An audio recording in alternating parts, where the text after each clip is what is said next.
Bonjour, bienvenue à SLE TV, je suis Léa Bouchard. Nous sommes présentement au Salon des sciences. Vous pouvez voir, il y a beaucoup de monde. Donc, je ne sais pas si la caméra peut regarder qu'il y a quand même plusieurs personnes autour de nous. C'est assez achalandé. Il y a des gens de plusieurs écoles, pas juste les gens de SLE, les écoles secondaires 1, 2, 3 et d'autres écoles dans la région de Lévis. Donc, c'est quand même... un salon assez achalandé. Il y a l'Université Laval, l'Université de Sherbrooke qui est venue avec son train à lévitation. Donc, on va aller voir ça tantôt, on va aller les interroger. Donc, on va voir ça. Donc, bonjour, nous sommes présentement avec l'Université de Sherbrooke. Ici, Monsieur Alexandre a quelque chose de quand même très intéressant à nous montrer. C'est assez nouveau. Donc, on va le laisser nous expliquer qu'est-ce que c'est. Absolument. Ici, on a une pastille qu'on appelle supraconductrice. C'est-à-dire qu'en dessous d'une certaine température, elle a des propriétés exceptionnelles. Une de ces propriétés est de léviter au-dessus des champs magnétiques. Donc ici, ce qu'on a, en fait, c'est un rail magnétique. Puis j'ai une pastille qui est refroidie. Donc vous pouvez voir d'ores et déjà un train qui lévite. Puis ce que je vais faire à l'instant, c'est que je vais prendre la pastille puis je vais la déposer sur le rail. Donc vous allez pouvoir voir vraiment bien c'est quoi qu'on va dire par lévitation magnétique. Donc on va regarder ça. Peut-être que...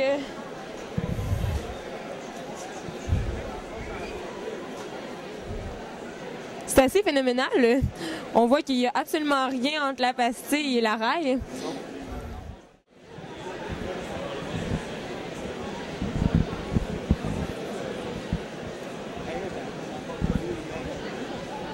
Autrefois, c'était par message codé. Est-ce qu'aujourd'hui, ça marche un petit peu plus comme ça ou vous y allez plus avec l'informatique? J'imagine que oui, là. Oui, bien ça. Maintenant, avec les technologies, l'informatique, ça se développe beaucoup. On utilise encore des moyens qui étaient utilisés, il y a quelques années. Les radios, on l'utilise encore beaucoup. Mais l'informatique, ça prend de plus en plus de place. Puis, s'il y a des cracks de l'informatique là, qui s'intéressent, il y a des emplois dans les forces, ça, c'est sûr. Nous sommes présentement avec Charles, le fameux pompier. Donc, on aimerait savoir ce que vous êtes venu faire ici. Qu'est-ce que vous présentez? Bien, bonjour. Nous, dans le fond, on est venu parler du service incendie de la ville de Lévis. On a amené nos équipements, surtout les équipements qui requièrent la technologie. On a des détecteurs, on a des caméras thermiques, des appareils respiratoires. Puis on est venu expliquer ça aux jeunes, puis essayer d'en motiver quelques-uns pour peut-être plus tard appliquer pour une éventuelle carrière de pompier. Nous sommes présentement en compagnie de Catherine Gagnon, qui voilà la présente ici. Elle est venue faire le tour du Salon des sciences. Est-ce que tu as trouvé ça intéressant? Oui, bien, j'ai vraiment trouvé ça le fun parce que il y a plein d'expériences qu'ils font par rapport avec la chimie. Puis moi, j'ai des cours de chimie, fait que je trouve ça le fun de mettre en pratique dans le fond ce qu'on apprend. Puis, par exemple, si on fait de la crème glacée avec de l'azote liquide, fait que c'était vraiment le fun. Puis sinon, ben ça nous permet de découvrir d'autres métiers comme pompier.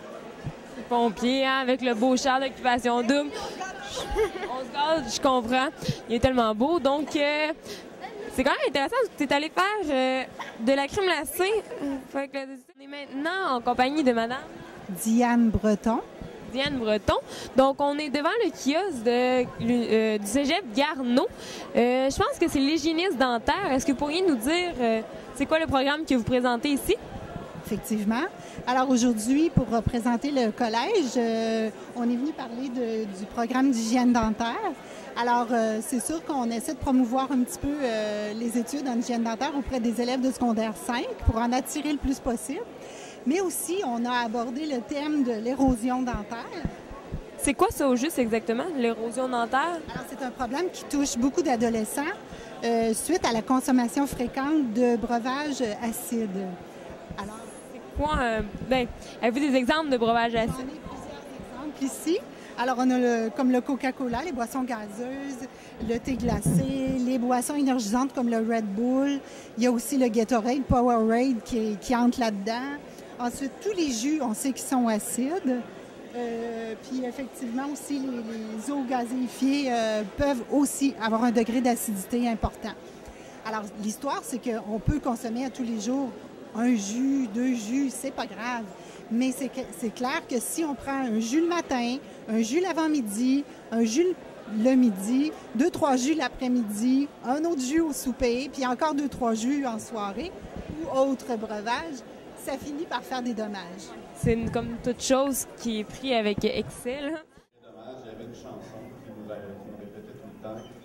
Ce n'est pas le temps, ce n'est pas le lieu, ce n'est pas l'objet, c'est l'action qui compte quand on choisit un travail. Puis moi, je rappelle, j'avais choisi à ce moment-là d'aller en électronique au cégep, d'aller faire un cégep technique en électronique, parce que j'aimais l'électronique, mais surtout, ce que j'aimais, c'est que ça permettait de créer des nouvelles choses. On mettait des boîtes noires, si on veut, sur l'autre petit tapis roulant.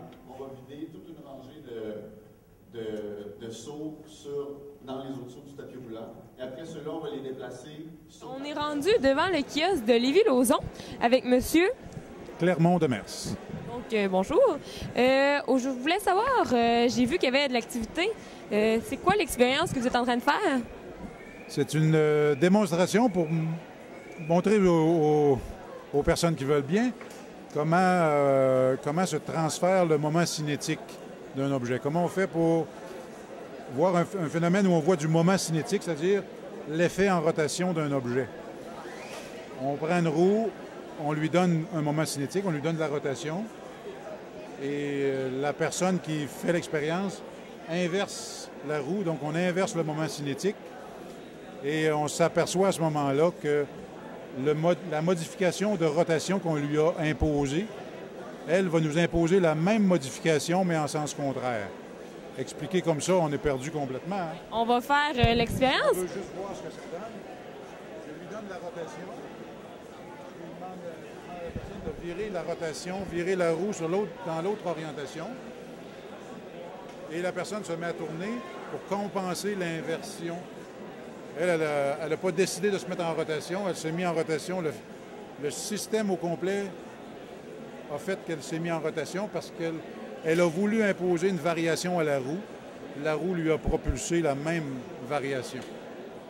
C'est quand même assez intéressant. Et c'est dans le cadre de quel programme que vous faites des expériences comme ça? Dans les cours de physique mécanique, en sciences de la nature, tous les programmes de sciences de la nature, incluant celui de Cégep Lévis-Lauzon. Ben, merci beaucoup. Fait que ça va être tout pour aujourd'hui. On est présentement en compagnie de Félix Blanchette. Bonjour, Monsieur Félix. Comment allez-vous? Très bien, toi, Léa? Oui, ça va super bien. Donc, comme tu vois, on est au Salon des sciences. J'imagine que tu as fait le tour. Est-ce qu'il y a un kiosque en particulier qui t'a accroché? Bien, il y a les différents cégeps qui sont présents. C'est vraiment intéressant de voir les différentes formations scientifiques qu'il y a. On a le cégep Garneau, je pense à Lévis, je pense qu'il est là aussi. C'est vraiment trippant.